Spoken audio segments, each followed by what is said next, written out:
actually. This is where I spent the first 30 years of my life worshiping, and the last 30 plus have been at St. John Vianney Parish.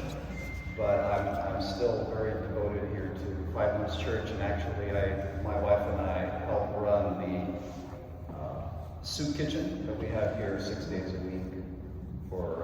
We serve about 100 people on average, as many as 130 on some days, down around 80 on other days. But that's something that came many years later. We'll actually get to that. So welcome to Five Winds Portuguese National Church. What is a national church? Well, back in the late 1800s, in Chicago, there were a lot of immigrants, and the Catholic Church of Chicago had the largest group of immigrants in the country. And the immigrants wanted to worship in their own language, but also respecting and celebrating the traditions, the religious traditions. I mean, the Catholic Church is universal, obviously. I mean, you can go to Mass here on Sunday, and go to Mass in any place in Europe, or any place in the world, and it's the same liturgy, it's the same prayers, it's the same period.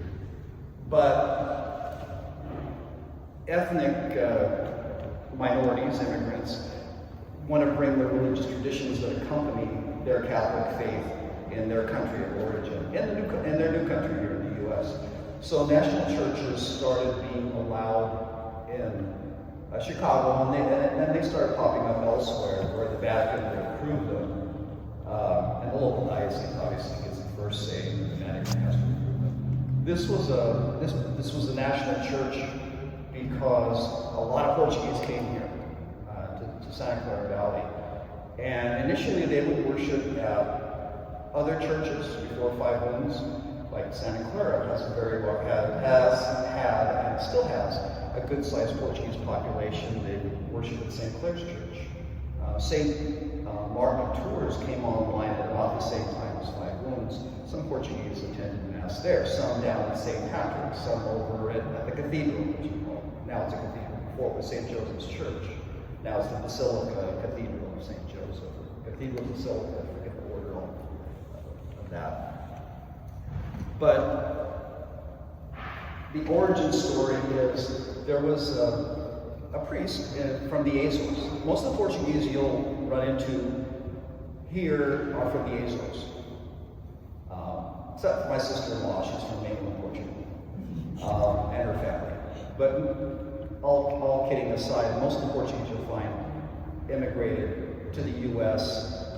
Were from the Azores Islands. Azores are 9 islands in the middle of the Atlantic, but basically 2 hours by plane from the mainland Portugal. So life was tough in the Azores. They became overpopulated, and people couldn't really, they didn't have a future there. They didn't have a way to support the population that they ended up having. So there were multiple waves of immigration. The first wave coincided with the California Gold Rush, at least to this area, and even to the East Coast for the same reason, different coasts. Portuguese were good whalers, so whale companies would stop by the Azores and pick up whalers. I mean, people who could fish, people who were, because they did that in the Azores as well. They did whaling in the 1800s, 1700s. So they would stop by the Azores, pick up workers. Problem is, on the East Coast, fine, they were on the ships. Problem is, when they got to here, there was gold in them darn hills. So they jumped ship, and nobody got rich. Actually, the ones who got rich were the ones who put up the stores that sold. I mean, you're historic, you like history, you know all that. But anyway, the Portuguese, they jumped ship.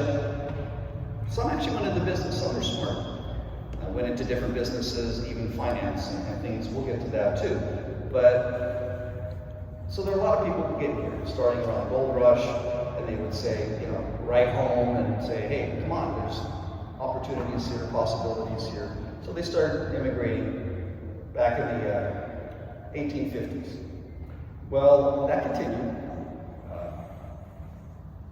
Portuguese even got picked up to go work in the sugarcane fields of Hawaii.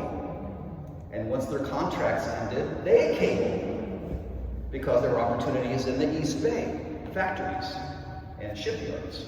So Portuguese got here, the Azorian Portuguese got here a lot of different ways. In the early 1900s, they were still coming. U.S. immigration policy changed. Pretty much, it was shut down until the 60s. It was very limited immigration. Well, back in the founder here, his name was Father. In fact, he became Monsignor. He was given the title of Monsignor when he came to this country. But his name was, in English, Henry Augustin Rivera. Henri Auguste Rivera, Monsignor. And he was born in 1866, and between 1886, or 1892 and 1912 actually, he'd already built 3 churches on a little island in the Azores.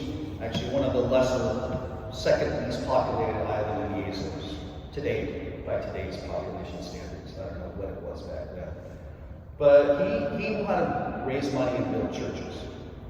He had done that, and he wanted to come to America. Okay, great. So he gets on the boat, gets on the train, comes cross country, and he ends up in the San Joaquin Valley for a year. It's like, this is pretty boring. I don't want to hang out here. I hear that people in San Jose got an idea of building a church. So he got permission to be transferred over here, because that was a different diocese and all that. So since he'd already built 3 churches on one island in the Azores, they said, okay, we'll transfer you to San Jose. So he got here in 1913. By that time, a small group of residents in the area, in San Jose, had already raised enough money to buy the 6 acres that this campus entails. And they were waiting for someone like Father Rivera, Monsignor Rivera, to get here. And God delivered, and he sent him over here. By the way, the 6 acres cost like $6,000. Yeah. Big change, I don't know if you know Atwater and Buhack, which are basically around Hillmar, which is basically near north of Turlock. That's where he ended up first. Those were actually bustling Portuguese locations. There were already Portuguese there. They had settled. They were worshiping there. They had a church. I don't know if they had built it or if they had essentially taken one over for the most part. But they had worship in Portuguese there too. Not with a national church. You don't have to be a national church to celebrate another language. It's just a designation which is not even used anymore. It went out of fashion pretty much around the time the flag got its designation. So Monsignor Romero, he's here, he's in his element. He has to ask permission of the Bishop of San Francisco, Archbishop Reardon at the time. He's got a high school in his name over there, and probably a street or 2. But he had to ask permission of the Archbishop to form a parish. They had bought the land, but they really hadn't connected with anybody who could go get permission. Talk about a leap of faith. So Monsignor Rivera gets here and goes and talks to Archbishop Reardon in 1914. Says, got these people, they really want to build a church, celebrate in their own language, and he got permission in actually 1960. The final go for it came back. But anyway, Father Rivera went gangbusters, jumping in.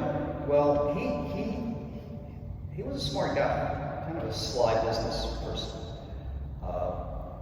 He initially built a chapel right next door here at the IES, in front of the IES hall, where some of you may have parked. He built a chapel to begin worshiping, saying Mass, and also generating enthusiasm for this project, because he knew that it's a process. He didn't necessarily, he wasn't necessarily upfront with the people about the size of the project and the cost of the project, but built the chapel. Have any of you been to History San Jose? Probably have, right? Well, there's a Portuguese museum there. That Portuguese museum is actually, it's the form and style and everything else of the original chapel. In fact, Portuguese never throw anything away. The actual chapel, original chapel building, they picked it up and moved it to the back of the property, and it's where the groundskeeper, the caretaker of the IS Hall facility lives. So the actual original building is still here. It just looks like a house now. So when you go to the History San Jose and see the Portuguese Museum, it's the original Imperium. And the architect was actually a friend of mine. He passed away very young, but he had done the design and early drawings for the museum. Well, back to this project. So Monsignor Rivero, we know everything he did because he would keep a daily diary in little books, and they kept taking up more and more shelf space. It's actually in a safe in the rectory. He complained a lot. It's like, these people, they're not generous. They're not contributing. They're not pitching in. They were pitching in with labor and whatnot. They were good at that, but money wasn't. They were immigrants, right? These were not. But he made friends. Any of you been to along Freitas Parkway in the North Bay, the other side of the Golden Gate Bridge? There's a big boulevard named Freitas Parkway. Well, he was Manuel Freitas. He was a successful business person and financier. He started a bank that later got acquired by Wells Fargo. Well, Monsignor Rivero found him, and he was quite a benefactor. He didn't fund the whole church, obviously, but in those days, big donations were $1,000 or $1,500. So $100 was even a lot of money. So Monsignor Rivero, he didn't drive, but he bought a car because he knew he had to go up and down the state raising money. Well, guess what? There wasn't a lot of support elsewhere either. And it's not my fault, but my great uncle was approached twice by Monsignor Rivero down in the Bakersfield area, and he turned it down twice. My great uncle has a statue in the middle of the town square, where upon his death he did give $200,000 to two organizations on his home island in his hometown, on the island of St. George, which is where my dad's from. So, yeah, my great uncle came to this country, didn't have anything, bought some land, he was a shepherd, had sheep, drilled a well, found oil. Oh, happy days. He was quite generous elsewhere, though. I don't know why he didn't give to Father Rivero, but he missed his opportunity. He did leave, like I said, $200,000 to the hospital and to the convalescent home, which they both there still today. The convalescent home is probably one of the best ones you will see in any country. Anyway, I digress. So Father Rivero, like I said, he documented everything in his diary. Who was naughty, who was nice, what his preoccupations were, the good things that happened, he documented those as well. Quite in detail. He shouldn't have put some stuff in that he did. Posterity's not always friendly. So he ended up going along pretty good. He figured the church was going to cost about $25,000. Yeah, okay. That was doable. But man, things kept going up in price. By the time all was said and done, the numbers aren't on paper, but the conventional wisdom from the day was that it cost about $75,000, which is a lot of money. It's a lot of money today, much less then. So went out and got an architect, John J. Foley. who had already built churches in Northern California and the San Joaquin Valley. So John J. Foley took what Monsignor Rivero, he wanted to model this church on the Church of the Holy Cross in Braga, Portugal. And it does have similarities. I've been there. I've been to the church in Braga.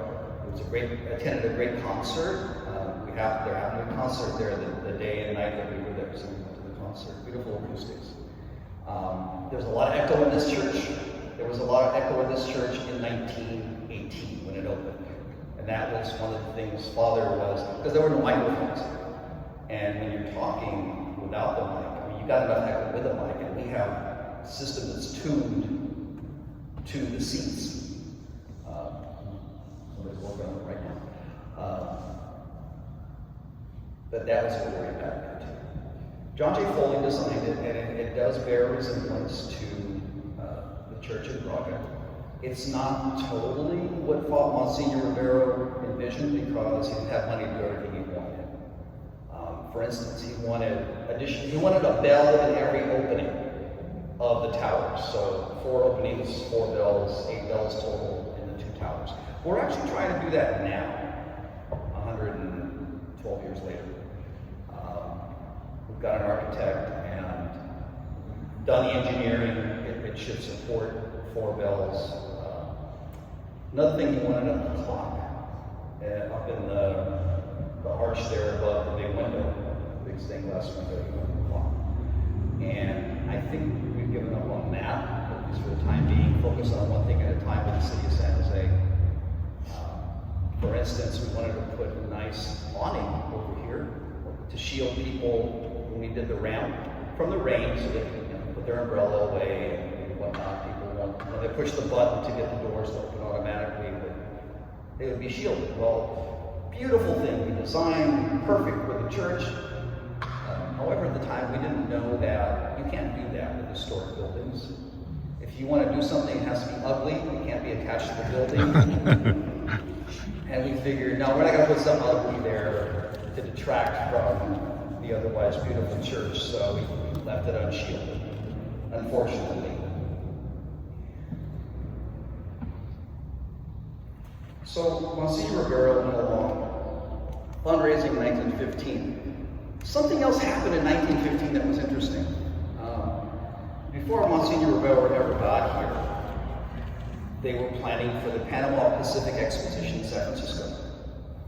And a local group, including that Mr. Freitas, the benefactor from North Bay, they had a group of fairly wealthy people convince, I was going to say coerce, but convince the Portuguese government to fund a pavilion at the Panama Pacific Exposition, which was celebrating the Panama Canal and the resurgence of San Francisco after the earthquake.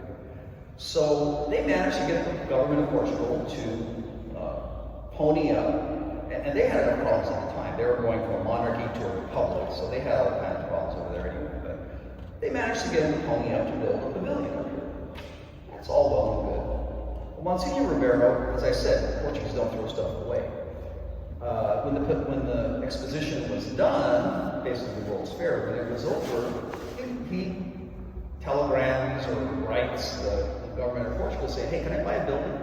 Can I buy your pavilion? It's like, well, what do you want with it? It's like, well, I'm building a church, or I want to build a church.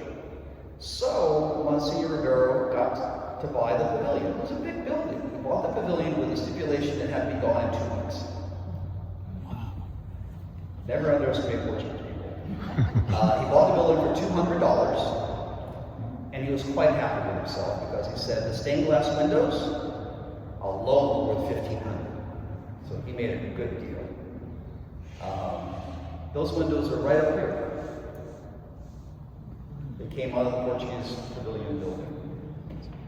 And the plaster reliefs you see on the sides above you, those are the cross of the Order of Christ. Those plaster reliefs also came from the pavilion. And there are some other plaster reliefs in the vestibule that you'll see as you leave. They also came from the pavilion at the exposition. The ones in the vestibule honor the Portuguese explorers doors from the Age of Discovery. And you'll see those on the way out, as well as kind of a photo of Monsignor Rivera and a relief of him as well. By the way, if you need bathrooms, they're across in the other building. They're visible there. So you can feel free to get up and take pictures if you want. Don't feel like you're glued to your seat. I'll keep talking. But so he got a building. He got lumber. He got a bunch of guys to go up there. They took the thing apart in like 5 days. That's amazing. It was an ornate, in fact, frankly, a little gaudy to me. There are pictures of this on our museum website, PortugueseMuseum.org. It was a gaudy building. It was like, they call it gaudy because of Gaudí, right? It was a Spanish architect and artist. So they took it apart, put the wood on a train, trained it down to San Jose, Aragon Station, horse wagoned it over here, and hey, we got wood. Okay, well, you got wood, you've got plan. So what do you do when you got wood and a plan? Well, you lay a cornerstone, and that was laid on October 1st, 1916. Great, 1916. So when was the first Mass actually celebrated? It was actually celebrated in 1918, about 2 full years later. The building was not finished yet. The dedication was actually on July 13th, 1919. So it took a while. A lot of complaints in the diaries about how prices went up and how nobody's cooperating with donations, and the poor Monsignor probably had an easier time back in the users. And his car kept breaking down. Or his chauffeur, who was his nephew, kept running into things and breaking things. I mean, realize this was like 1914. Cars were novel, pretty much, even then, right? So the poor Monsignor finally ended up raffling the stupid car to raise money at one point. Then he bought another one later and actually learned how to drive himself. Go figure. So what you see here today, it actually looks different than when the church was originally built. For starters, stained glass windows weren't here. Those came in the 1920s and 1930s. They may have trickled into the 40s as well. There's not really a good record of that. It was actually not Monsignor Rivera, who died in 1935, who did most of the windows, who managed to get donations to create the windows. Back in the day, these windows, I mean, these are the two biggest that you see on either side. Those are like $1,500 each. You know how much it cost to refurbish just one of those 10 years ago? 10,000. About 20? 26. Yeah. The others were 20. The small ones up above were 6,800 each.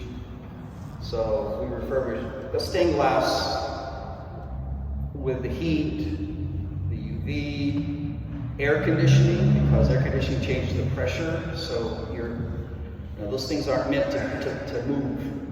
But with a change in indoor and outdoor pressure, the heat, the cool, they move and they bow, and you need to redo them. So after about 75 years, we did that 10 years ago. I actually ran that project, and it cost almost $500,000. Yeah. We actually, though, someone donated. It's all donated, all sponsored, right? There was a nice woman who, in her will, she actually left some money. That was to create new windows with honoring her family. And at the time, we also created 2 brand new windows. One is in the priest's sacristy, which is basically a fancy word for dressing room. And here the flower room, which is where they make the floral arrangements. The theme on this one is St. John Paul II, Pope St. John Paul II. And the theme on the one back here is Bon Jesus, which means the good Lord. It is basically Esse Homo, which is both of the statues of Jesus there during his passion on his way to Calvary. You may have noticed we got a lot of saints.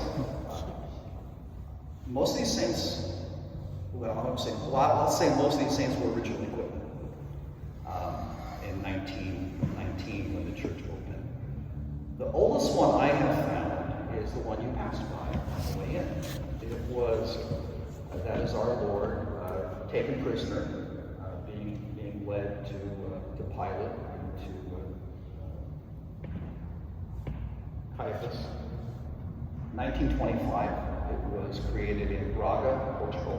And you can actually see that it's written on the side that facing the door, or the side facing you as you go out the door.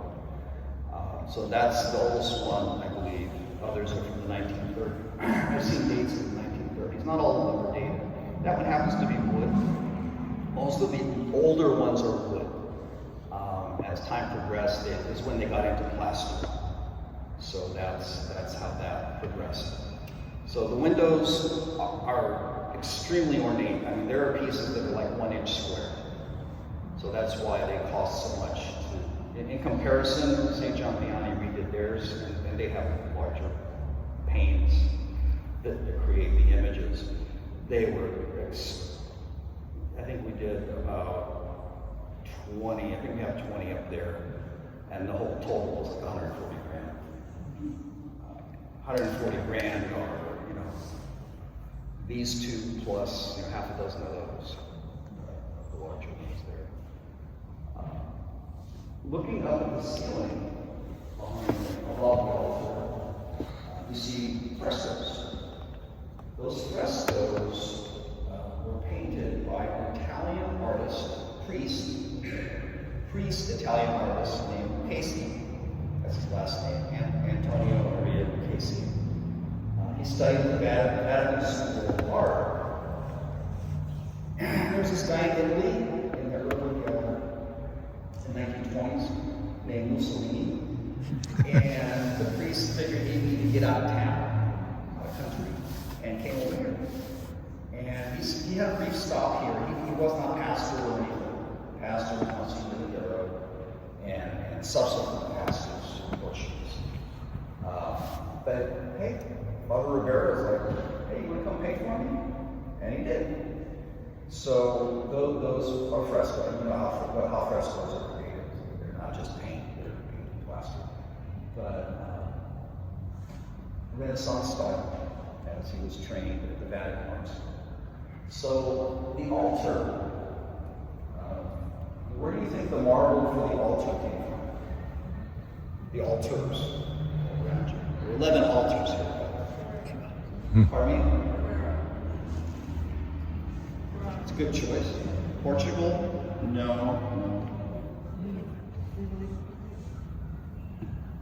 Well, let me walk over to one of them.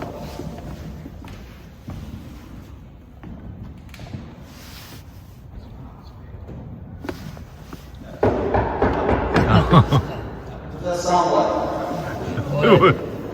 Yeah, it's good. Hey, they were on a budget. They had already exceeded, so marble was not in the equation here. It's all faux marble, all painted. You couldn't tell it from here, could you? There's not a piece, not even tabletops on marble. Wow. They actually use that. There's the holy water is marble, and the baptismal water is marble. I stand corrected. Oh yeah, done right, of course. And look at all the churches in Europe, right? And this is they've got some bad, yeah. But with earthquakes, it depends on how well it was done, right? And how it was constructed. In the big earthquakes we've had, this wasn't here in 1906, but it was here from 1989, and the ones that came before it. Just a few cracks. Those two angels there, they're not original equipment. Those two, the predecessors, but they were the only two of all the saints, because they are secure. They took it out. So is the gold fake too? You're the only one. Is the gold fake too? The gold plating? The tabernacle is gold plated. Okay. The tabernacle is gold plated. It is not original. It came later. In fact, the crucifix and Our Lady and the Apostle John and Mary Magdalene, they are not originally put in either. Back in the day, it was basically a stepped sort of additional altar and an altar where the Blessed Sacrament would be demonstrated, or the monstrance would be on top. So the Blessed Sacrament would be there. What would be put there for adoration during certain times of, you can have an adoration chapel 24/7. Anyway, even the crucifix was not there. The saints and the crucifix was not there originally. But everything else was. 11 altars. That's one of his big complaints. We shouldn't have done so many altars. Okay. Should have planned. Behind you is the organ. Now the organ started out in a Protestant church. It went through the proper training and soon burned it out.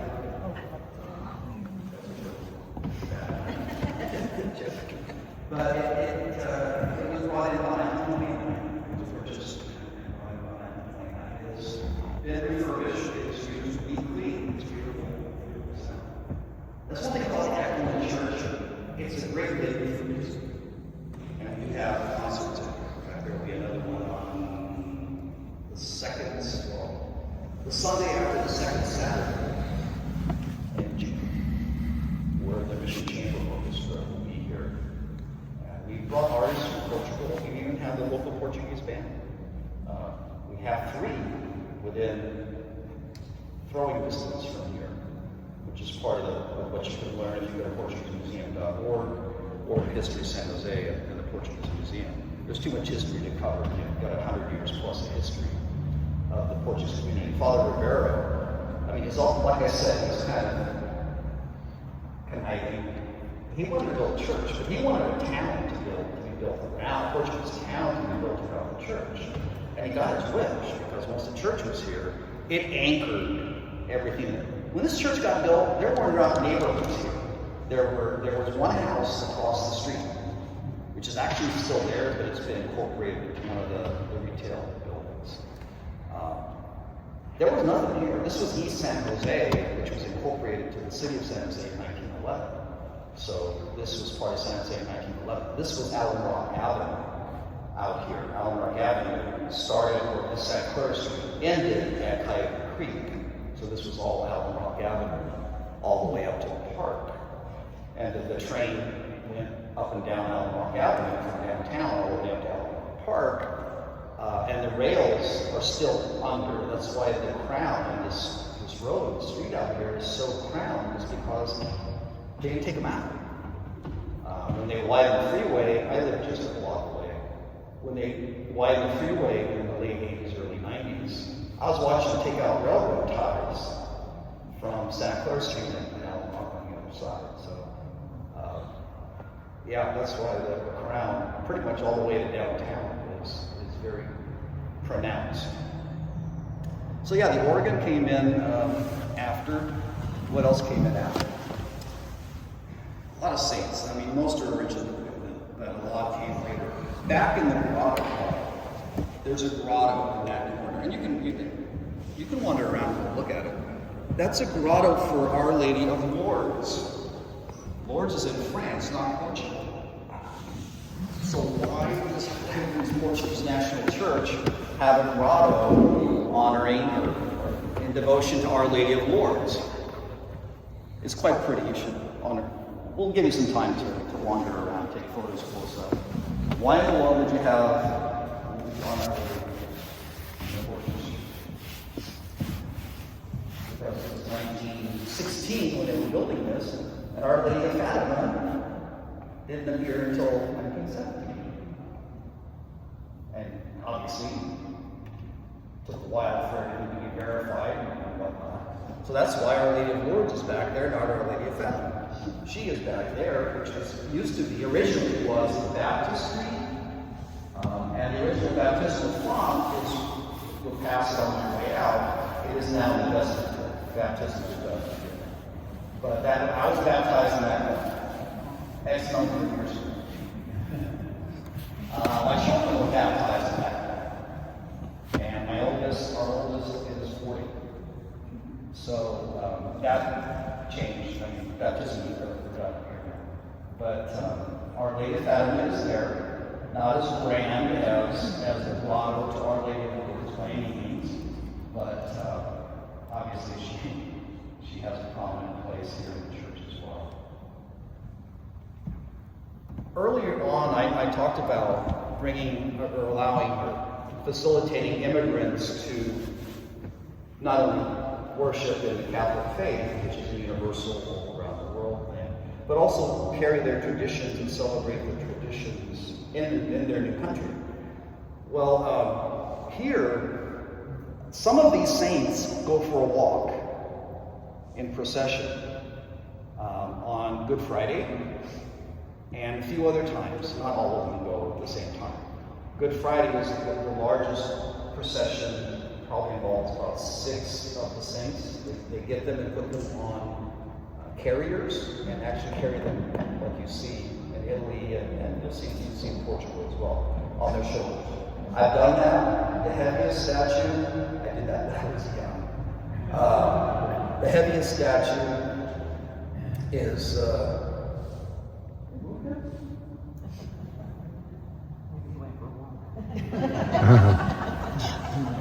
I have joked that you can never know how many we have because some on vacation, you can't get a strict count of them. There are over 50 statues of saints.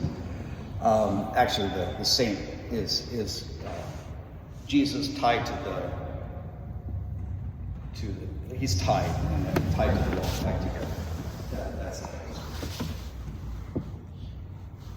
But there are over 50, and this is there are different dedications. I don't know if you're Catholic or not Catholic, some people probably are. We don't worship saints. Catholics don't worship saints. You pray to saints for your intentions, so they can basically they're like your belongings with God, with Jesus, with God, the Holy Spirit. You can pray intentionally to them. St. Christopher used to be the patron saint of driving. Got an accident. That's a joke, that one too. But the saints, they've since been painted. Their original equipment, they've since been repainted. Back in the 80s, my mother-in-law sponsored Our Lady of Lourdes. In fact, her name was Maria Lourdes. Mary of Lourdes. My mother-in-law sponsored the painting of Our Lady of Lourdes, and as all the other saints were sponsored as well. Portuguese, and people in general, they give to concrete causes, right? Like building the museum, which costs about $500,000 in 27 years ago at History of San Jose. They give to concrete things, things that you can touch, that you can, set foot on. Father Rivero does something. Seems to be a bit of a whiner. Over here, we have a diagram, I guess we call it a hell. That's to get you in the right mood to set foot into the boxes for confession. Oh, wow. Motivation, that's what it is. Before there were motivational speakers, there were dioramas. And essentially, that's a big diorama back there, right? The grotto. So, Monsignor Rivera, if it wasn't enough that he had that he wanted to build a church and did that, what else did they have back in 1914, 15, 16, 20, and boom boxes? He even founded a band. Because procession's kind of boring. Well, you could have people singing, I guess. There's some people who shouldn't sing, in my opinion. If you put enough of them together, it sounds good. So he founded a band. And he had to buy instruments, and Sherman Clay, I think is where he bought them. They were in existence way back 100 plus years ago, San Francisco. Hey, let's have a band. You know, if you build it, they will come. Essentially, he should have trademarked or coined that phrase, and we could have, be living off of that. Parish could be living off of those royalties when the movie came out. But that was basically what he did here. If you build it, they will come. This is Little Portugal. The city of San Jose has called this Little Portugal since the 1980s. Susan Hammer, I think, was mayor at the time. She was quite supportive of the Portuguese community here. And there was a ton of Portuguese stores, restaurants. To this day, the only Michelin star restaurant San Jose has ever had is Portuguese. They got the star, they lost the star, they got the star back. They were about to lose the star again and changed the theme. So they didn't lose it the second time. They changed to the other restaurant, Batisco's, which is downtown. They changed. But now they're back to being a dagger. I think they're done trying for stars. It's too much work. But I digress again. The lights you see were not original. They're gaudy, and I don't like them, but the person who donated the money from her late mother's will and testament paid for those, so we can't get rid of them. And in fact, as I said, Portuguese don't throw things away. I'm thinking the original lights are under the church, because there's a basement area, and even on the dirt. Stuff is stored there that I don't even want to know about. No bodies. Not like in Europe where you bury people. Yeah, we don't do that here. That I know of. So the lights, if you look at the choir, the loft, the original lights were like what you see hanging down. So it was like 4 of those canned, or whatever you want to design it that. It was basically 4 of those lights hanging in the arches. Yeah.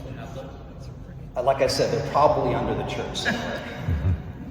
I would love to put the original ones back if they are there. Yeah. But we gotta wait till the lady, she's like 90 now. So there's no We gotta wait. right around. Yeah, I might be gone before she is. You said there's no relics in this church? There is a relic. We don't advertise it, but there is a relic, and it's valuable. And relics, it's a confirmed relic, and it's not advertised. I don't know. I mean, call me skeptical, but I'd have to look into the history more. In fact, I just learned about it today. I didn't even know it. The sacristan just told me about it today. The relic. What is it? What's it about? It's a piece of the original cross. Jesus' cross. I don't know. I would have to know the history, and the history is probably long. Right? Unfortunately, it probably postdates the Monsignor, and nobody wrote down how it came to be and how it came to be here. Perhaps our sacristan knows. He's eating lunch in the back. About the building architecture that John Foley designed based on the Holy Cross Church in Braga. So we'll move to the outside now. I mean, we'll stay here, but I'll talk about the outside. We talked a little bit about, it's not the way he wanted, but he ran out of money, or he didn't want to put any more money into it at that time. And then nobody did afterwards until about 10 years ago, when there's a parishioner whose family actually owns the only Portuguese newspaper left here in basically west of the Mississippi. He's quite devout, and he's pursuing with the city to get the bells placed. The 2 bells that we do have, one is bigger, one is littler. They were cast in Baltimore in 1917. It says so. It's part of the casting. One has a crack in it now, because the altar servers, I live a block away, and the bells are used daily during Mass. In the Portuguese tradition, during Mass, the consecration, the bells are struck 3 times. Well, three series of strikes during the consecration. And that's a custom in Portugal. So I hear the bells all the time. And they're struck for funerals, they're struck solemnly for funerals at a slow pace. And for weddings, God help the neighbors. I'm one of them. And unfortunately, we hear them during the week as a funeral. That's another Portuguese person, not necessarily. Everybody. This is a multi-ethnic parish. Mass is in English, Portuguese, Spanish, and Latin. So the organ up there actually gets used weekly at the 5:30 Latin Mass. So if you want to hear that thing played, come to Mass at 5:30 on a Sunday. So big into weddings. The current pastor, his name is Manuel Pato, which means duck in Portuguese. Actually, his middle name is Perfeito, which means perfect. So he's Father Perfect Duck. Father Manuel Perfect Duck. I think there's another name in there somewhere. Portuguese seem to have a lot of names. I don't. I have first, middle, last. But he's a recent arrival last August, September, from Portugal. He's not Azorean. Of all the pastors who have been here, most were Azorean. One was from mainland Portugal. And he was not humble. Well, he was humble as a priest, but he had a sense of humor. There's a stained glass window back there, St. Anthony, who there's a little map of Portugal. Right? Portugal has major cities. Lisbon, Porto. He marked his little town where he was born. Legartes is in the map of Portugal in that stained glass window. So he had a sense of humor. And he was the one from Portugal. The rest of them from the Azores. There was a tumultuous time about the year 2000 in the church, period, but here as well. It lasted about 10 years. We had about 7 pastors/administrators in those 10 years. We had a Brazilian priest who would say Mass in Portuguese. I couldn't understand it even after he was here 6 years. I didn't attend Mass regularly here. Like I said, St. John Vianney is the parish where we worship. And we're children with the school up there. We'll get to some other history here. But anyway, there was a lot of tumult during a 10-year period where there was a revolving door of administrators and pastors. And I'll run through the list a little bit to give you a little bit additional history. But back to the outdoors. Like I said, the church only suffered a few cracks and two angels. Yeah, I was like,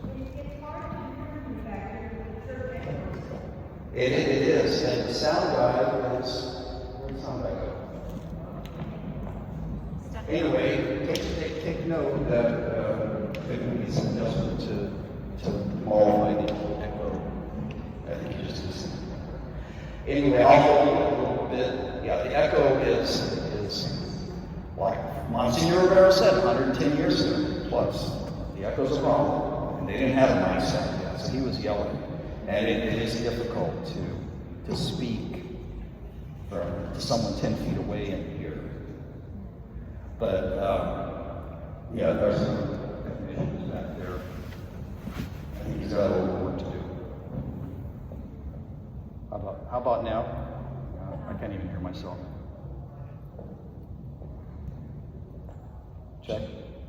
Check 1, 2, check. And it's on. I apologize. For the echo. The architect should have done better. We won't blame him too much. So, where was I? Oh, the towers. I was actually, my father lived in a company I painted during summers growing up. And I was painting the rectory next door when an earthquake happened. I was actually on the ladder 2 stories up. So I kind of helped the ladder when that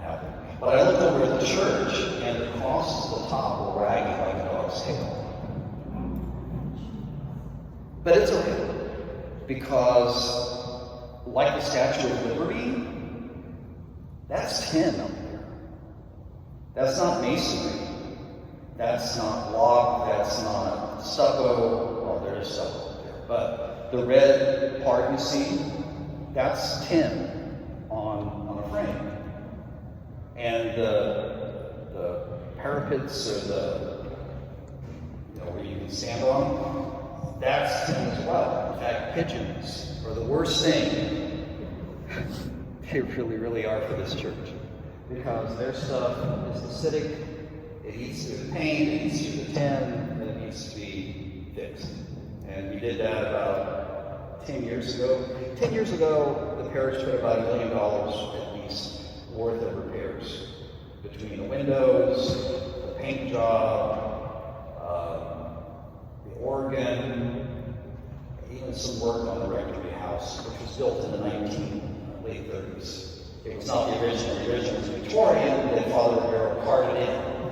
And actually, at one point, before he built the chapel, which we talked about initially, they were saying Mass in the front porch of the Victorian rectory. Again, Portuguese never throw anything away. They picked that house up again and rode it over to 34th Street, where it still is. So the thing's been moved twice. This was built, it's a beautiful, beautiful home.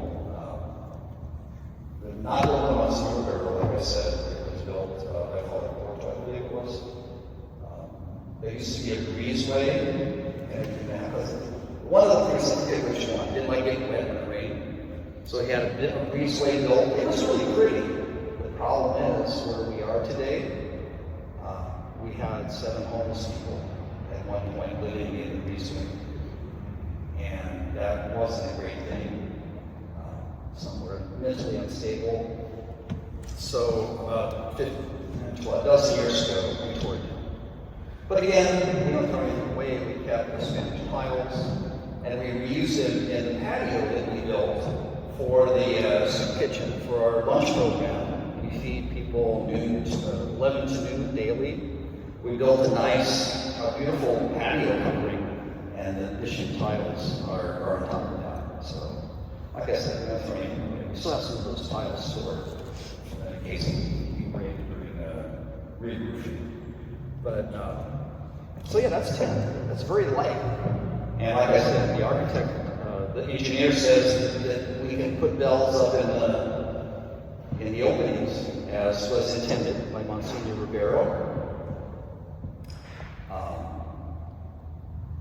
Let's fast forward, because our time is wrapping up. Let's fast forward to some additional things that the priests, the pastors over the years did. Monsignor Ribeiro built the IAS hall. He didn't just build a church, he built the IAS hall. Well, why does he build a hall? Well, you need a hall for various things. But the IAS hall is the Irmandad Santo, the Brotherhood of the Holy Spirit. So basically, it became a fundraising arm of the church. And the Portuguese had a very, very strong devotion to Our Lady of Fatima and Our Lady. But the Brotherhood of the Holy Spirit is another devotion which is probably stronger and longer lasting. Because the Holy Spirit, I can't go into all the history, but up and down California, that was our audio. Up and down California at its height, when the Portuguese immigration, which basically lasted, the first wave ended in about 1920, like I said, 1850, 1920. The second wave started with a volcanic eruption on the island of Fayal, which is where Monsignor Rivera was from. I mean, the eruption happened in 1957, lasted until 1958. My wife was born in 1958. Her family immigrated, left as refugees. The U.S. passed an act. Here's who the Portuguese worship: the Holy Spirit, Our Lady of Fatima, and John F. Kennedy. I kid you not. Back in the 60s, and even later, altars and little altars people would have in their homes, because John F. Kennedy, with some help in the House, he was a senator at the time, with some help in the House, Portuguese members of the House passed the Azores Refugee Act, where they allowed 4,000 people who were fleeing that volcanic eruption to come over. They increased the numbers after that, but the initial was like 4,000. Well, that's great, and that started the second wave. Volcano triggered the second wave. Not just from that island, but from all of them. We had more Portuguese coming than you knew what to do with. Silicon Valley was built by Portuguese drywallers and painters. Like I said, my dad was a painting contractor. My uncles had huge drywall businesses. Silicon Valley, for drywall and painting, Portuguese, period. Not so much anymore. My uncles are gone. They actually spawned multiple generations of contractors after that. We're hitting upon a lot of stuff. When you get older, you guys aren't that old. I probably forgotten more than I know. But going down through the years, a Portuguese school was built. An elementary school that would cater to the children of immigrants was built in 1958. The buildings were built and they had some teachers, so they brought over nuns from Portugal. I was the student of the nuns from just a couple of years, 7th and 8th grade. I went to public school before that. We moved here and went to Five School. The building is still here. Monsignor Cordero at the time, not Monsignor, his father Cordero at the time. He built the school and then brought the nuns over the school and convent. There's no convent here anymore. The school is still here. He built it to educate the children of the immigrants. And it was a great school. It lasted 49 years. It weakened toward the end, and that's why our kids didn't go there, because St. John County had a better school. And it ended in 2009. In 2012, you guys have heard of John Sabato? We founded Cristo Rey San Jose Jesuit High School here. And it's been a wonderful addition to East San Jose because we only accept students of very, very disadvantaged families. In fact, if you make good money, you can't come here. It's a college prep curriculum. We have kids who get full scholarships to places literally like Harvard, Brown, Columbia, Stanford, just top of the top. But actually, we're probably prouder than also going to UC Berkeley, UC Merced, San Jose State, some of the other, because those are the ones who work the hardest to get where they are. We don't cherry pick. We take kids up to 2 years behind in their studies. We raise them to the 12th grade level by the time we're done, with a college prep education curriculum. So we had Father Cordero built the school, brought the nuns, taught the kids. I'm just kidding. The nuns, some of them are still alive who taught me. So we got it together.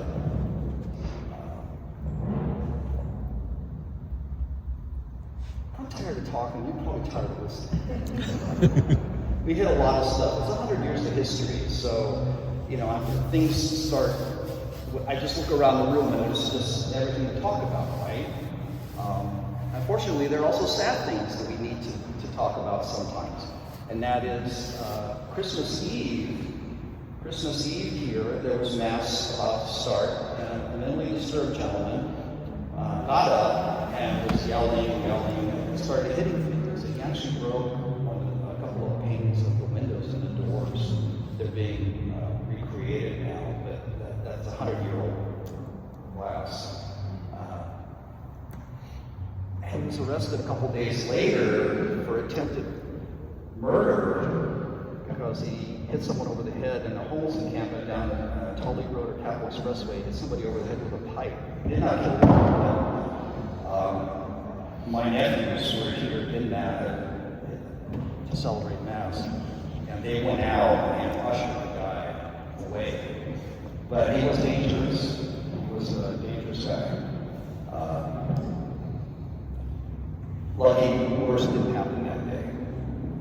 The church is not open. Like some churches are open during the day, this one can't be. Unfortunately, Mass is celebrated at 9 a.m. Usually it's open 8:30 and it's left open until 10:30 with supervision. 10:30, people like to stay after Mass and do some additional worship amongst themselves, small group. Unfortunately, we can't be open and available. Other churches are. Not too many, but some churches are these days. We just can't do it. So, Champ, you can come out now. Thank you. Kind of like the pièce de résistance. Sure. As a kid, I remember in that grotto. It was scary. When you come in, it was like it was done by Wes Craven or something. It was. I just wondered what happened because that was the first thing I went over there to look at to see if it was still there. I don't know. I don't remember a crucifix there. Champ, I'll let you know. When we get outside, I'll let you know. Champion Abacia is our sacristan. He's been here for a long time. He used to be young when he first started. He still looks young, but he's up there. Where's that going? I don't remember crucifix there, frankly. This is probably like 70, early 70s. Early 70s. Yeah. Well, they don't throw anything away, so. We don't throw anything away. It was the church. Yeah, that was St. John's.